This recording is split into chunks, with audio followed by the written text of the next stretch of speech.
This is the Reading Instruction Show. I'm your host, as always, Dr. Andy Johnson. Topic of today's show is called Show Me the Research. Now, I appreciate hearing from people who disagree with me. It helps me evolve and expand my thinking, and it also invites me to revisit issues and reify or revise my stance on things. And it helps me identify issues that need a bit of explaining. And the research is one of these. Now, in a recent online conversation, a conversationalist was explaining that the research said something, with the assumption that the issue was settled and we should believe that which she said was true. When asked for supporting research, the conversationalist responded by providing the name of a researcher. Daheen, she said. Go read Daheen. Have you read Daheen? You need to read Daheen. Go read Daheen. Daheen, Daheen, Daheen. And for the record, I've read Daheen. Stanislaus Daheen is a famous cognitive neuroscientist whose research focuses on the neural basis of reading. I'm using him here as an example of a famous person. Simply naming a researcher, even a famous researcher like Daheen, is not research. Regardless of how well known the person might be or how extensively the person may have published, researchers are not research. Citing a book or article written by a famous person who conducted a research is not research. Their research is research. They are not research. Research is the process of asking a question and using a systematic method to collect data to answer that question. And remember, data is not the same as research.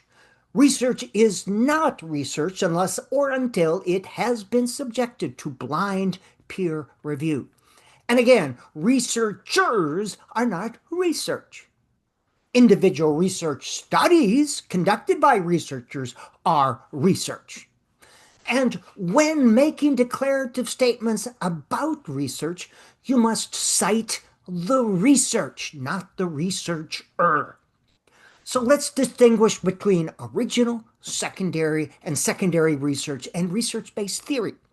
First, original research. Original research is when researchers conduct a study, write up the results, and send it out for peer review. Here, the authors are the originators of information.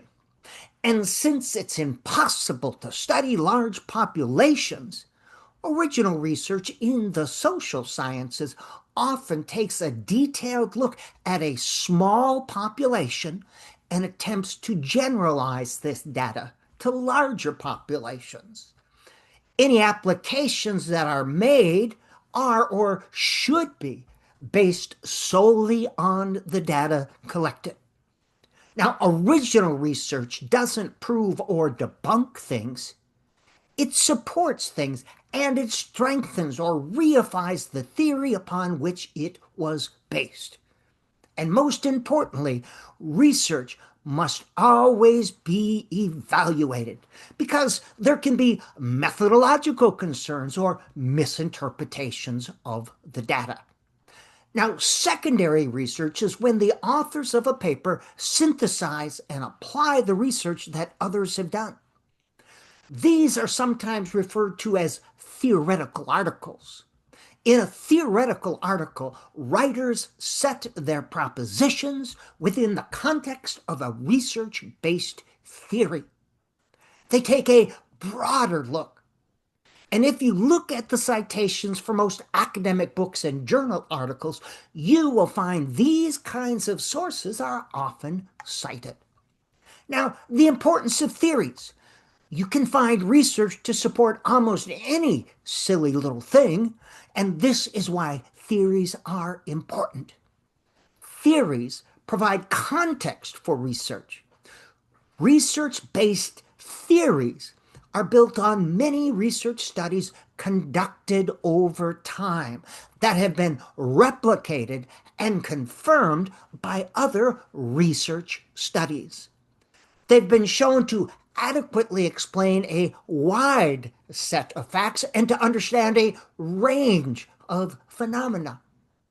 Theories are neither right nor wrong, rather, they are robust or weak.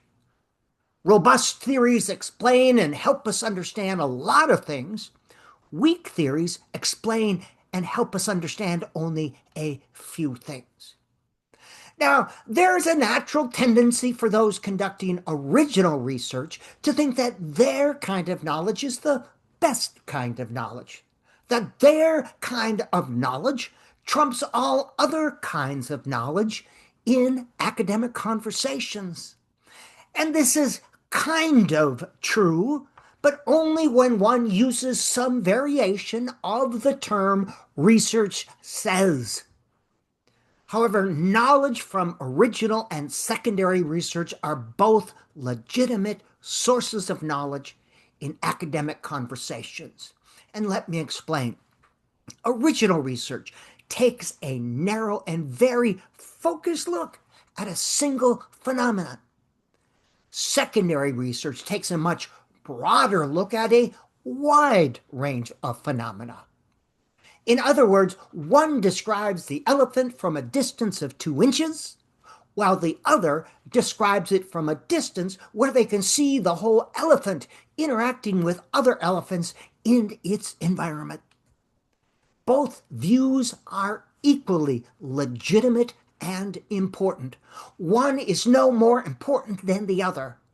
But again, the important point here is that any time a person uses the word research, followed by a verb, there's an obligation to include a citation to specific research, a specific research study, and not a person who's done research. Now let's look at basic and applied research. Basic research is research conducted apart from the setting in which it's used or applied. In the case of education, it would be research conducted outside a classroom or similar learning environment. This would include research related to brain imaging, eye movement, miscue analysis, and priming studies. And this kind of research is essential in building theories and understanding how the brain creates meaning with print.